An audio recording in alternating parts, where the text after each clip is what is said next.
The promise was an abundant life, yet for many, the daily experience of faith feels like a crushing weight of anxiety and guilt. While we often blame this exhaustion on a conflict with modern science, the root cause is structural. Our theology is running on a flawed 1,600-year-old operating system. Resolving the crisis in the modern church requires a fundamental software update, moving from a foundation of fear to a foundation of love. Current data highlights the urgency of this update. In 2021, societal distrust in the Protestant church reached 57%. When young people leave, we assume they choose science over scripture, but 35% cite a different primary reason, a faith defined by fear and guilt. This fear OS traces back to the 5th century and the work of St. Augustine, who codified our understanding of human nature during the collapse of the Roman Empire. The system error began with a mistranslation of Romans 5:12. The original Greek phrase, epo, because all sinned, became the Latin in quo, or in whom. That single shift transformed an observation into an ontological death sentence, creating 1,600 years of inherited guilt.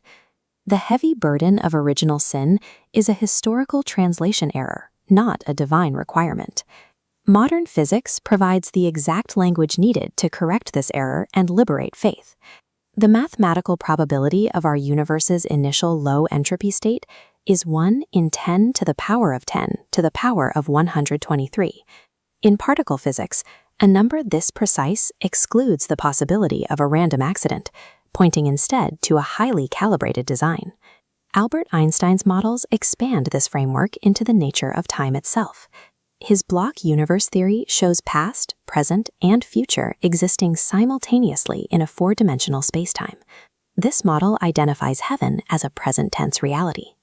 It mirrors John 5:24, describing salvation as a state we have already entered, rather than a destination after death. In this system, the forbidden fruit functions as white pain, a designed challenge intended to provoke human growth and maturity within the world. The universe's physical laws align with an Eden OS built for proactive growth and discovery. Moving beyond this historical error requires a second Protestant movement, a structural update for everyone struggling to reconcile faith with reality. This update is for the seeker who finds church logic lacking, for the believer exhausted by daily guilt, and the leader searching for a way forward. Upgrading to Eden OS allows us to recognize that Eden is a perspective we can recover in our current lives, transforming every challenge into an opportunity for growth. Learn how to implement this operating system and live a fearless, abundant life. Read Millennial Christian today.